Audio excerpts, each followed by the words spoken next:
Isso.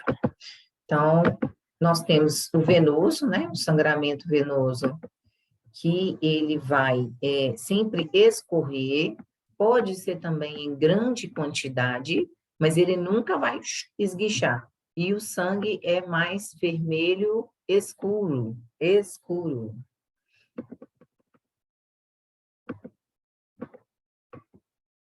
Aqui nós temos sangramento capilar. Então, geralmente, dependendo do tipo de acidente ali, o sangramento ali pelo nariz vai ser sangramento capilar. Por exemplo, se foi um sangramento de criança que corre no sol, na escolinha, que às vezes sangra o nariz, aquilo tudo é por causa da temperatura seca, que vai ressecando até romper o vaso capilar por dentro da narina, que ele fica bem mais exposto e acaba tendo esse escorrimento desse sangue. Aqui não parece muito com uma escoriação, né? Mas tem outras fotos que eu vou mostrar para vocês. Mas você consegue observar que aqui não tem sangue que escorre e nem sangue que esguicha, tá? E bem superficial. Então, eu tenho um sangramento ali de capilares, tá?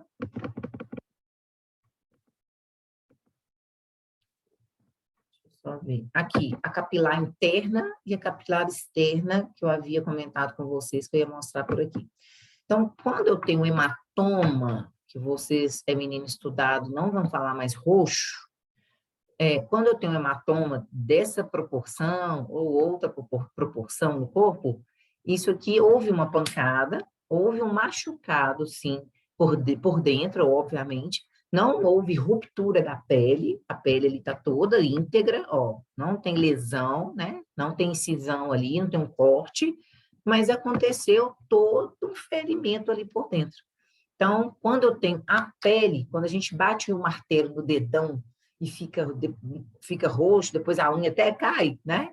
Então, é quando eu tenho aqui, né, um machucado, um rompimento ali de capilares. É um sangramento? É, tá? Aqui não é hemorragia de nada, não, viu, gente? Um machucado, uma tensão ali, né? Uma pancada na pele superficial, né? De grande gravidade para ficar naquele estado ali, ou caiu, né? De moto, dá muito essas coisas assim também, um hematoma, mas eu tive um rompimento por dentro dos vasinhos, então nada mais é do que esse sangue assim por dentro, tá? Oi, Carol, você está com a mãozinha levantada, quer perguntar alguma coisa? Meu dedão tá assim, professor. Isabela, Rodrigo. Por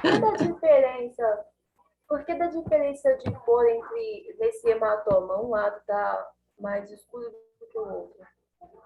Porque machucou mais embaixo, bateu com mais intensidade embaixo e menos intensidade em cima.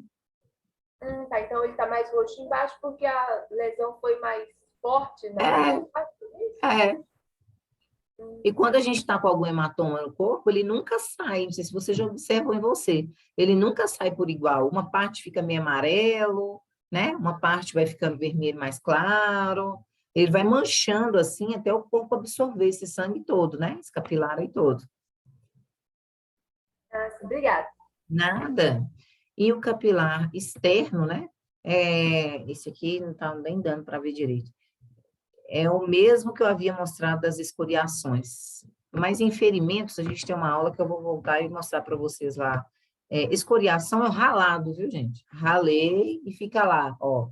Só que a gente não vai ficar falando ralado, tá? Porque, né, nós somos menino estudado, a gente tem que falar escoriação. Deixa eu voltar aqui. Então, nós vimos, né, que é hemorragia, a classificação delas aí, como que eu vou estar de frente para o meu paciente aí e saber diferenciá-las, né? Saber diferenciá-las. Então, eu estou de frente para o meu paciente ali, né? Vou socorrer e identifico que ele está com hemorragia arterial. É um paciente que corre risco de morte. Eu não sei nem se eu vou conseguir levar ele para o hospital, né? Porque o arterial é morte, dependendo ali, é morte imediata. A gente não consegue fazer muita coisa às vezes, dependendo do nível do acidente ali. Né? O venoso eu consigo fazer muita coisa, o capilar, óbvio que sim, né? São rompiduras ali superficiais, mas eu consigo avaliar, por isso que a gente tem que aprender, entender as características. Quando eu estou de frente com o meu paciente, eu sei ali que ele está com sangramento arterial, porque o jeito que o sangue está esguichando, e a coloração vermelho vivo, e a região, eu sei que passa uma artéria por ali. Então, a importância de vocês saberem também, né, a anatomia. E se ele está com esse sangramento arterial, é um paciente enquadrado em emergência, que ele corre risco iminente de morte. Quais são as manifestações clínicas que esse paciente vai me apresentar também na hora que eu estiver avaliando ele ali? Né? Então, manifestações clínicas é o que o paciente vai apresentar ali diante daquele quadro, né? Diante daquela perda de sangue. Quais os sintomas que ele vai me apresentar? Porque, às vezes, o paciente está sangrando ali, a pessoa, ao invés de abrir a roupa para ver aquele sangramento, não abre. O paciente está piorando, está apresentando todas essas manifestações aqui. Você não acha onde que o homem está com a hemorragia. Então, são todos quadros. Pode ser que eu esteja com hemorragia arterial e esteja apresentando só 4, assim, desses sintomas? Pode ser. É igual bula de medicamento, gente. Vem lá uns 10 efeitos colaterais, né? Você pode ter perda de apetite, né? Começar a transpirar, ter isso, ter aquilo. Aqueles possíveis efeitos que podem causar em você. Pode ser que você não tenha nenhum. Pode ser que você tenha um daqueles 10, pode ser que você tenha metade daqueles 10. Então, depende do organismo de cada indivíduo. Para as hemorragias ali é a mesma coisa. Então, eu com hemorragia arterial, eu posso ter 3 daquelas coisas. Pode ser que o Henrique ali tenha todos aqueles sintomas, tá? E depende também da quantidade da perda de sangue, né? Então, meu foi um corte arterial, mas não foi um corte, né, de esguichar aquele sangue, perder o sangue com questão de 5 segundos ali, todo.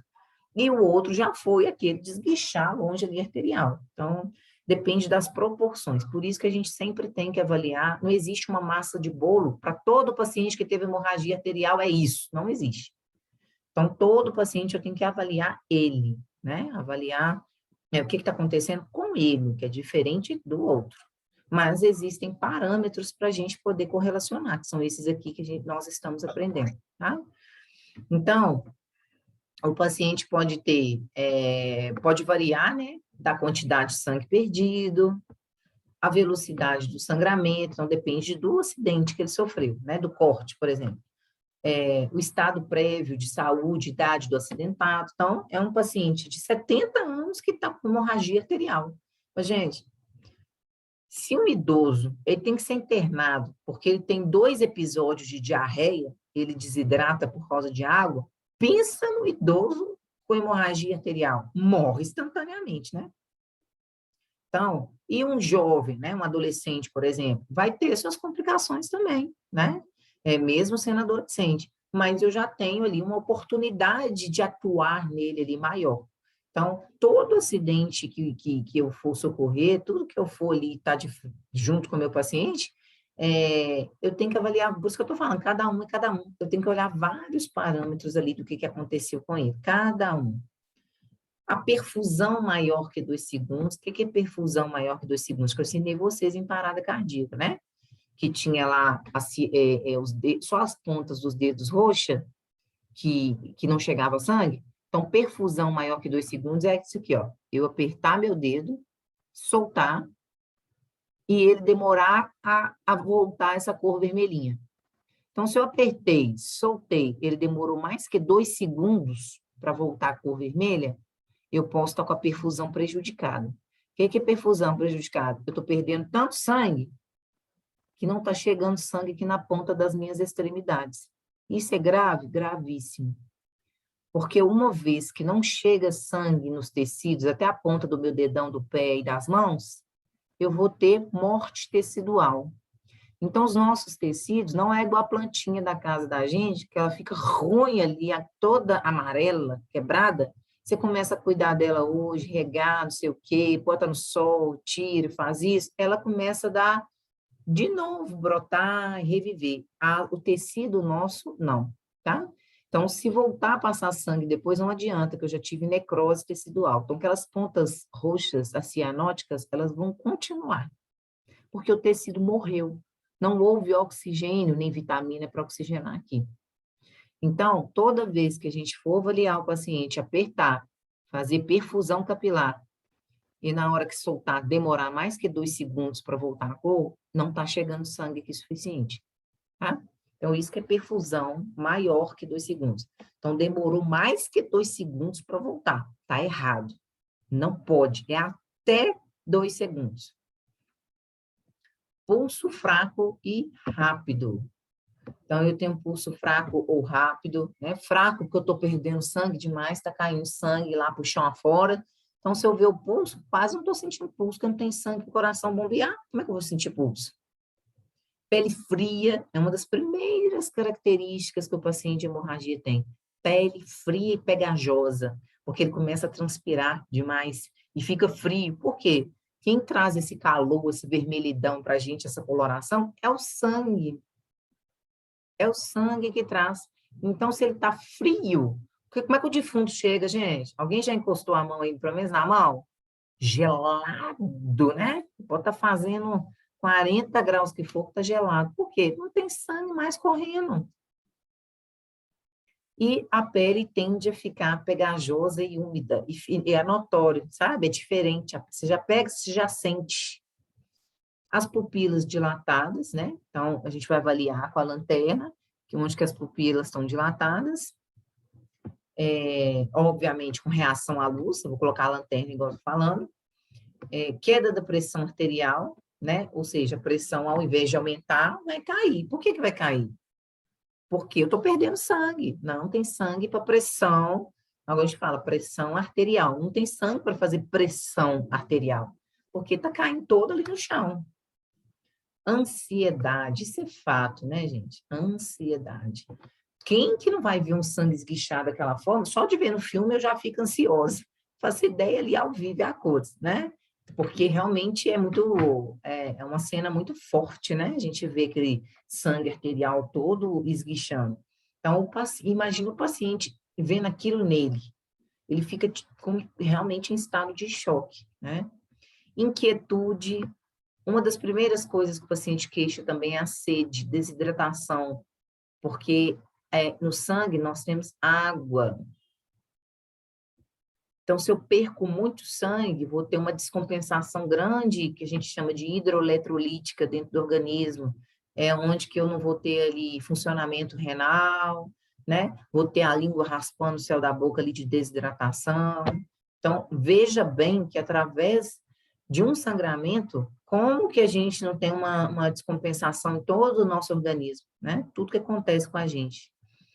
Náuseas e vômitos, né? Então, o paciente pode ter náuseas e vômitos relacionado à ansiedade dele, a imagem que ele está vendo ali, né, de horrores de sangue, ou até mesmo pelo próprio sangramento ali, né? Causar essa reação fisiológica interna ali no paciente. Respiração rápida e profunda, isso é fato. É o estado de pânico e ansiedade, né? Tudo junto que causa essas reações. Então, se eu estou ansiosa, é óbvio que eu vou ter o quê? Isso parece até sensação de morte, credo. Exatamente. Exatamente. Você está sentindo na pele aí, né, amiga, a hemorragia, né? Então, misericórdia. Misericórdia. Oi. A questão do trabalho, por exemplo, se eu for falar sobre hemorragia e escolher a parte arterial, por exemplo, meu paciente está com um problema arterial, eu vou desenvolver o quadro dessa parte só, né? Aí que está o segredo, Amandinha. Aí você vai porque fazer eu estou só com muita dúvida da questão disso, Pois é. porque se é para falar em conjunto, por exemplo, arterial, do venoso, capilar, tudo em um só. Não. Aí você pode, eu não vou ficar falando muito, senão todo mundo faz o mesmo trabalho, igual, o mesmo tema. Aí, se você quiser fazer um acidente arterial, você pega algo bem,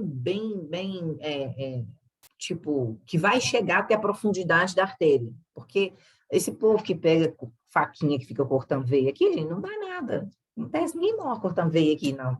Então, a artéria que é o problema, BO. Então, se você falar que só alguma coisinha cortou, você vai ter que ter um instrumento maior para falar que chegou até a artéria, porque senão não vai ocasionar um corte arterial, porque ela é profunda, né? A artéria radial, por exemplo, a gente não vê, a gente só sente ela aqui por baixo, tá? A jugular a gente também não vê, ela toda por baixo desses músculos todos que a gente tem aqui, e a femoral, que é perto da região inguinal, da virilha. Então, você pode falar que seu paciente veio de não sei aonde, não posso falar, né?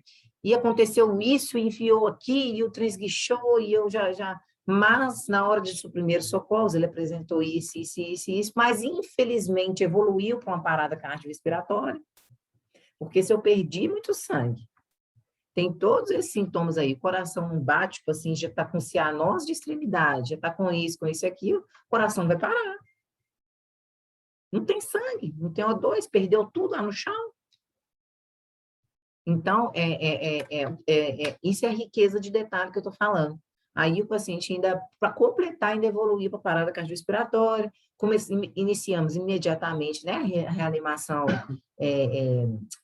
cardiopulmonar, aí já vai, ou seja, você já vai desembolando, vocês não matam os pacientes não, viu, gente? E aí, infelizmente, vê a óbito, vocês não matam os pacientes não. Vocês reanimam os pacientes lá, no caso clínico de vocês, viu?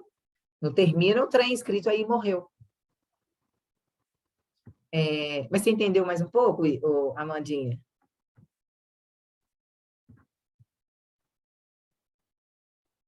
Alô?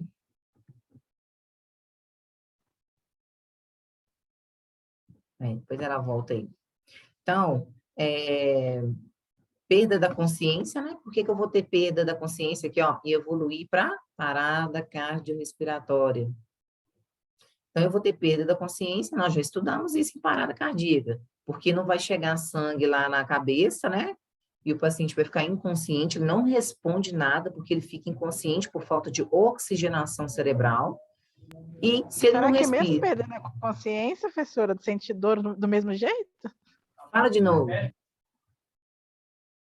Será que quando a gente perde a consciência, a gente sente dor do mesmo jeito? Não. Você não está consciente. Graças a Deus, né? Pelo menos isso.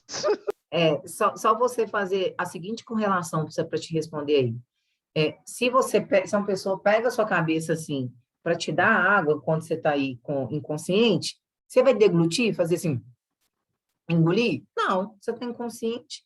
A sua mente não está mandando você deglute, levanta, mexe a mão, mexe o pé, onde você mora? Não responde a comando nenhum quando tem falta de oxigenação cerebral. Nenhum.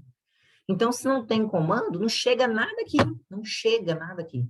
Então, as sinapses, né, que vocês vão aprender com a professora de anatomia, são interrompidas. É a mesma coisa que acontece nas anestesias em blocos cirúrgicos, né? Então, essa conexão ali, ela é quebrada. Mas depois que volta a consciência, você começa a voltar da mesma forma, tá? A sensibilidade.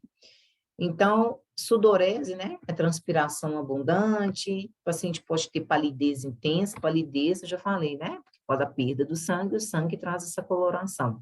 Por isso que o defunto fica lá branco, até verde, de tão branco. Porque não está correndo sangue, não vai trazer esse aquecimento e essa cor. Mucosas descoradas, mucosa é boca, ó, e quando a gente faz assim, ó, mucosas não está vermelhinho, está branco. Abdômen em tábua, é um abdômen que você tenta massagear, você não consegue, fica duro, rígido, a gente vai apertar, não consegue. E tontura ou inconsciência, que repete inconsciência várias vezes, né? Tontura, né? É óbvio, uma das primeiras coisas que a gente vai ter quando tem perda de sangue é a tontura, né? Ficar tonto ali. Os primeiros socorros, então, como que eu vou atuar aí em cima do meu paciente de hemorragia, né? Então, primeira coisa, gente, antes de eu pôr a mão no meu paciente, eu tenho que ter a proteção individual, eu tenho que ter o EPI, eu tenho que ter a luva, né? A luva ali de procedimento. Porque como que eu vou pôr a mão ali em cima de uma hemorragia, sendo que eu vou entrar em contato direto com o sangue do paciente? Então, eu não posso. Primeira coisa, não é socorrer, é calçar as luvas.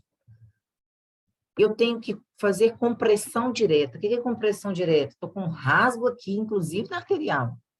Eu tenho que fazer compressão direta, comprimir o local mesmo, da minha mão, dá até dormência. comprimir forte. E outra coisa, se eu comprimir, soltar para olhar, comprimir, soltar para olhar, não adianta nada. Eu tenho que comprimir e ficar com compressão. Ficar aproximadamente 20 minutos, demora, viu? Comprimindo, senão não adianta, não estanca o sangue, não resolve, então é uma compressão direta. Outra coisa, ali está escrito só compressão direta, mas para eu comprimir isso, não é legal você ir direto com as luvas. Pega uma compressa estéreo, né, que é esse paninho que vem próprio, todo lacrado, embalado do hospital, que pode ir em contato com a pele interna, o sangue do paciente. Se for um corte menor, pega uma gazinha, igual a gente tem em casa, abre lá a embalagem, pega uma gazinha e comprime. Tudo é para compressão, mas só que ao invés de botar meu dedo lá dentro da ferida, eu vou pegar uma compressa ou uma gazinha e fazer a compressão aqui externa, tá? Professor, Oi, e a contenção de hemorragia com torniquete? a gente vai ver daqui a pouco, mais para frente. Vai? Beleza. Estamos quase chegando. Então, nós temos a elevação da área traumatizada, né? Ou seja, se eu elevar assim, meu braço que está sangrando aqui, vai fazer efeito? Vai. O sangramento está vindo aqui, lembra do coração. O coração bombeou, mandou sangue e voltou. Se eu estou com um corte aqui e faço assim, levanto meu braço lá para cima, não vai chegar sangue ali em cima para cair no chão. O sangue vai bombear, vai chegar aqui e descer, vai bombear, chegar aqui e descer. Então, eu posso elevar o membro ali que está traumatizada com esse corte? Posso. Porém, eu não posso elevar ali o membro que tiver com a possível fratura. Além de um acidente drástico, automobilístico, que cortou a artéria na lata do carro e ainda quebrou o fêmur. Eu vou pegar a perna desse homem, levantar, aí terminou de empurrar e ir para o buraco, né? Então, não pode. Por quê? Já é uma região totalmente ali traumatizada, né? Então, é melhor sempre ali evitar. Aplicação de gelo. Por que que quando vocês vão ao dentista arrancar um dente ou fazer um procedimento de extração de algo que cause uma extração, né? Porque cárie não causa sangramento. Quando eu arranco um dente no dentista, por que que ele fala para você só tomar sorvete, chupar picolé? Por quê? Hoje você não pode tomar sopa e nem comer nada quente. Tudo tem que ser gelado. Chupa picolé o tempo todo. Depois você chupa de novo, toma um sorvete, suco gelado. Eu acho que é porque quando tá, o calor também ele aumenta, né? O fluxo sanguíneo. E o gelado, no caso, ele faz tipo como se fosse uma compressão, porém ele diminui, né? Isso. Se fosse contrair, né? Isso mesmo. Então, quando eu vou para por que que o dentista pede, quando eu arranco o dente, para tomar algo gelado? Porque se eu tomo gelado, não sangra. Então, por isso que eu vou aplicar gelo na região da hemorragia ali. Porque da mesma forma que sua boca vai parar de sangrar, se eu colocar ali no sangramento do paciente, vai parar também. Então, quando eu tenho gelo, ocorre a vasoconstrição, tá? Aqui está minha veia, a parede da minha veia, parede da minha veia. O gelo causa retração, igual o colega explicou aí, ó. Vai retrair o vaso. Retraindo o vaso, passa pouco sangue, quase nada, porque ele vai ficar apertado. Quando eu tomo algo quente, vai dilatar o vaso, dilata a veia. Então, por isso que passa sangue jorrado. Por isso que quando a gente arranca um dente, quando cai calor insuportável, realmente tende a inchar mais e sangrar mais, por causa da temperatura. O vaso, automaticamente, sentindo aquela temperatura, ele vai dilatar e vai correr mais sangue, tá? Então... Professora. Oi? E aqui, não tem problema, tipo assim, comprimir, né? Aí não tem problema o sangue ficar dentro do corpo, fora dos vasos sanguíneos, não? O sangue, se eu cortei aqui e eu comprimi, vou te dar outro exemplo mais fácil. Quando eu vou lá no Spardini colher sangue, a menina enfiou a agulha, colheu, mas aí, no final do dia, quando eu vou olhar meu braço está com aquele hematoma, né? Às vezes dá aquele roxo, assim, aquele hematoma. O que que aconteceu ali? Ela tirou a agulha, mas aonde ela furou a parede do vaso, saiu sangue da veia e ficou aqui do lado de fora, no subcutâneo. Aquele hematoma é sangue seu, que o organismo vai absorver e vai sair. Então, é a mesma pergunta que você me fez. Não tem problema ficar aquele sangue ali no subcutâneo, né, no superficial? Não, o seu organismo vai absorver, tá? Então, o que não pode, que Então é todo melhor médico... ficar para dentro, né? É isso. O que todo médico fala é o seguinte, não toma sol, né? Porque aquela mancha roxa vai ficar ali. Então, não tomar sol em hematoma nunca, né? Porque ela tende a ficar ali marcado para sempre. Então, a aplicação de gelo é para isso, mas nem sempre a gente vai fazer, nem sempre não. A gente vai fazer um atendimento para o hospital, a gente não vai ter um gelo, né? Ali, se eu puder fazer isso tipo em casa, alguma coisa assim, então o gelo sempre funciona, tá? Então, manter... Isabela, Oi? é a mesma coisa no caso da hemorragia interna? Não, a hemorragia interna, aí depende. Eu posso ter um acidente de carro drástico e que o paciente teve uma ruptura de baço, que é o que geralmente acontece. O único órgão... É isso que eu ia perguntar. O único órgão, 90% das vezes, que se rompe após um acidente brusco é o baço. Então, ele rompe e explode.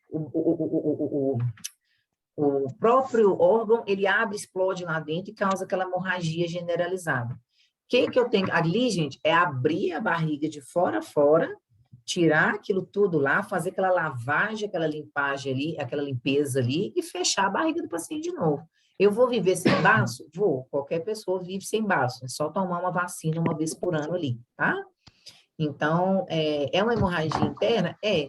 Mas só que, infelizmente, a gente vê ainda diagnósticos tardios. Ou seja, o paciente vai piorando, piorando, piorando, piorando, e o médico não consegue detectar que ele está com essa hemorragia ali interna, né? Que ele está com uma ruptura de órgão, alguma coisa assim. Então, tem vários tipos de hemorragia, né? Tem essa capilar, que eu quis estratificar, que é interna e externa, e tem as outras hemorragias internas mesmo, como essa, que não causou nenhum corte do lado de fora do paciente. E é uma hemorragia drástica lá por dentro, né? Manter o acidentado, né? O paciente bem agasalhado, com cobertores, roupas, né? Professora, Oi? a Ênica mandou uma pergunta no chat. Ah, tá. É porque eu quase não olho o chat aqui, não.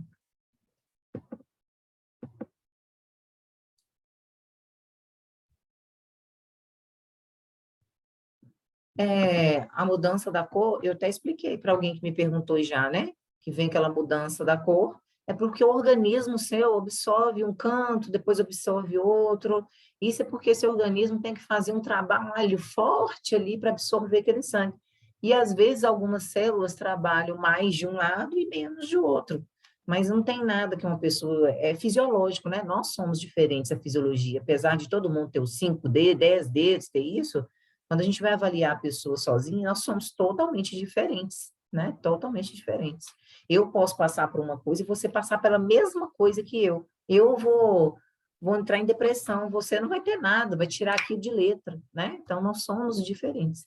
Então, tem pacientes que absorvem o hematoma de forma mais igualitária e tem pacientes que absorvem esse sangramento externo e esse hematoma de um lado fica mais amarelo, o outro vai ficando roxo mais claro. Assim, não tem nada específico do porquê que acontece isso não, tá? Não dar líquidos, de novo, a gente viu isso em primeiros socorros de choque, agora há pouco, e se repete aqui em hemorragia também, né? Porque a pessoa pode estar com suspeita de lesão no abdômen, pode estar inconsciente e a água ir para o pulmão, né? Porque ela não vai fazer esse movimento de deglutição. E outra coisa, gente, todos esses pacientes que eu precisar operar, esse de hemorragia arterial, por exemplo, eu fiz o atendimento pré-hospitalar, vou correr levar esse paciente para o ponto-socorro, lá para o João 23, e ele precisa ir para o bloco cirúrgico imediatamente. Como é que eu vou operar um paciente com a barriga cheia de água? Ou cheio de suco que você deu para ele tomar, ou trem para ele comer, para acordar? Alguém já ouviu falar em paciente que opera com barriga cheia? Não, todo mundo tem que estar de jejum, né? 8, 12 horas.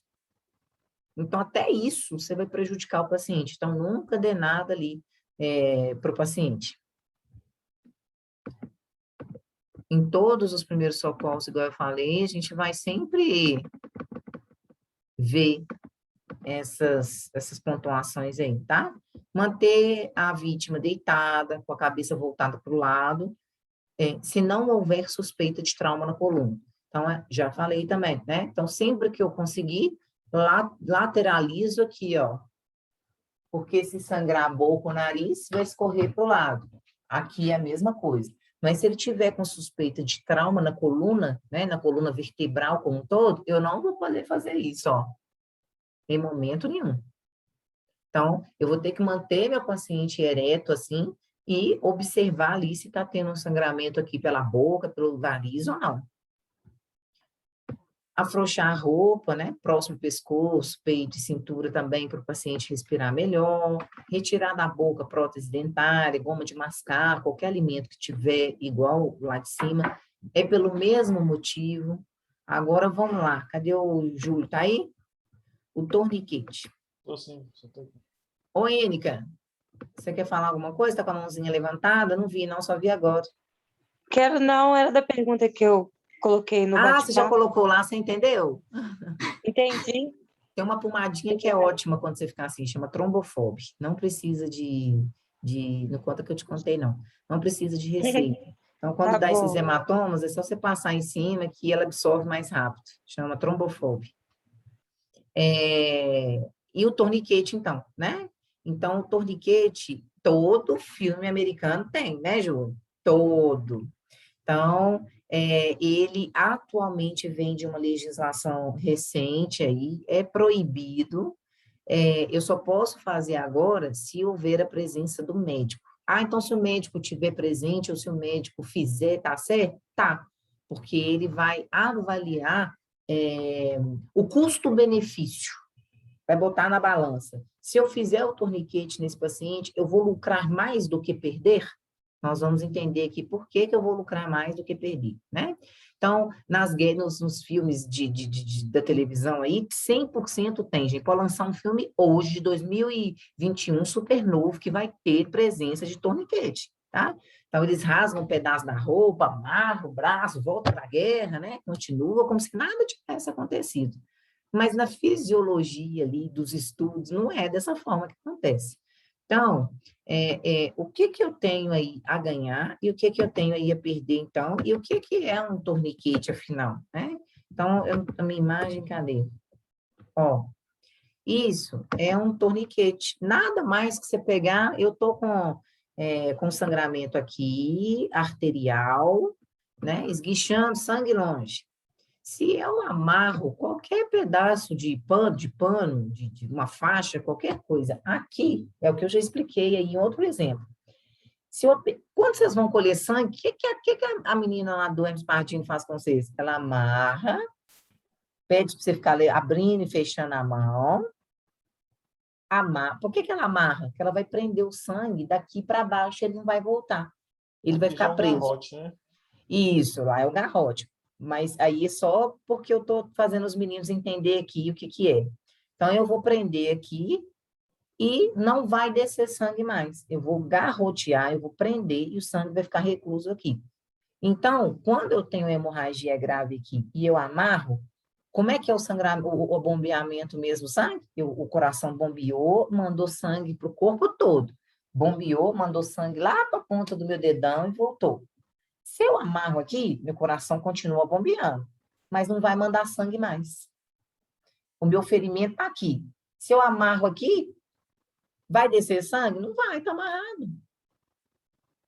Então, eu prendi o sangue. Por que eu tenho que prender e amarrar? Porque eu estou perdendo sangue, esguichando sangue arterial, vou morrer daqui a 2 minutos. Então, se eu amarro... deixa eu só terminar de explicar, gente. Depois que eu terminar de explicar, eu abro para todo mundo perguntar. Então, às vezes é que eu já vou falar. Então, eu prendi e não vai passar o sangue. Beleza. Mas aí, o que a gente conversou agorinha há pouco, quando eu estava ensinando a perfusão capilar? Se eu amarrar aqui, não vai passar sangue aqui, vai parar de passar. Mas se eu amarro, eu não passo sangue lá para a ponta dos dedos, né? E o que acontece? Nós temos morte tecidual. Então, é o custo-benefício. Se eu não amarrar, ele vai morrer? Vai, ele vai morrer.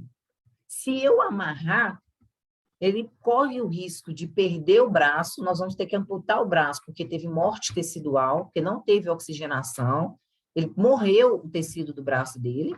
Então, ele morreu? Não, mas ele amputou o braço. Ah, professora, mas eu salvei a vida dele. Beleza, você salvou, mas ele perdeu o braço. Ah, mas ele ia morrer de qualquer jeito, porque está lá esguichando sangue, beleza. Mas o torniquete fez com que eu amputasse o braço dele, mas mantesse ele vivo. Então, é o custo-benefício ali desse procedimento. Pode fazer? Atualmente pode, mas antes era feito à torto ou à direito aí. Então, agora tem algumas limitações do porquê que deve ser feito. Vou só terminar aqui do torniquete, eu abro para a pergunta, tá? Então, o que é bom eu avaliar no paciente? Então, a cada 10 a 15 minutos, eu devo trocar o lugar. Então, se eu amarrei aqui, eu solto, amarro mais para baixo, depois eu avalio, eu solto, amarro mais para cima, eu vou trocando o lugar que está amarrado. E é um paciente aí, eu tenho que anotar, né, qualquer alteração que o paciente teve, se eu usar outra coisa, tem que ser sempre acima da lesão. Então, se meu corte está aqui arterial, eu tenho que amarrar aqui, né, gente? Se eu amarrar aqui, o que acontece? O coração vai bombear sangue e vai jorrar do mesmo jeito. Então, eu tenho que amarrar aqui, porque o coração vai mandar sangue e não vai passar, né? Não vai sair sangue aí para o meio externo. Pronto. Quem quer fazer pergunta? Ninguém? Isabela, por que de ter que afrouxar o torniquete de 10 a 15 minutos se de toda forma vai ter a morte tecidual? Ou esse afrouxamento de 10 a 15 minutos impede com que os tecidos morram? Se eu afrouxar com 10 a 15, ficou amarrado 15 minutos. Daqui a pouco eu avalio de novo e dou uma afrouxada. Depois eu avalio de novo e aperto. E vou mudando também de lugar aqui. Então, a gente tem uma probabilidade do paciente não perder o membro. De eu deixar passar um pouquinho de sangue, mas automaticamente, quando passa o sangue aqui, eu perco um pouco e às vezes vai um pouco. Eu perco um pouco e às vezes vai um pouco. Então, pode ser que vai dar tudo certo ali, que meu paciente não vai perder o membro, mas pode ser que vai perder de qualquer jeito. Mas o torniquete, no caso, ele somente é utilizado até que possa haver uma medida mais efetiva. Eu vou usar no hospital, você não vai ver isso nunca, porque eu estou dentro do hospital, né? Então, isso aqui é uma medida pré-hospitalar, é antes de eu chegar ao hospital. Até que possa ser encaminhado. Eu falo assim, ele somente é utilizado quando o paciente pode já ser encaminhado para um hospital ou para fazer um tratamento mais efetivo. Isso, para ele não ficar com aquilo ali. Mas, às vezes, só o período que ele ficou já é o suficiente. Imagina eu ficar com o meu braço ali, não vou ficar mais de 40 minutos, gente, vou ficar 1 hora para mais, até eu fazer o pré-hospitalar, e depois chegar no hospital, o paciente ficou com 1 hora, com certeza mais de 1 hora, com o braço com o torniquete amarrado. É muito tempo para ficar sem... Oi? E esse tempo já é o suficiente? Não, eu digo assim, é muito tempo para o paciente ficar com o braço amarrado.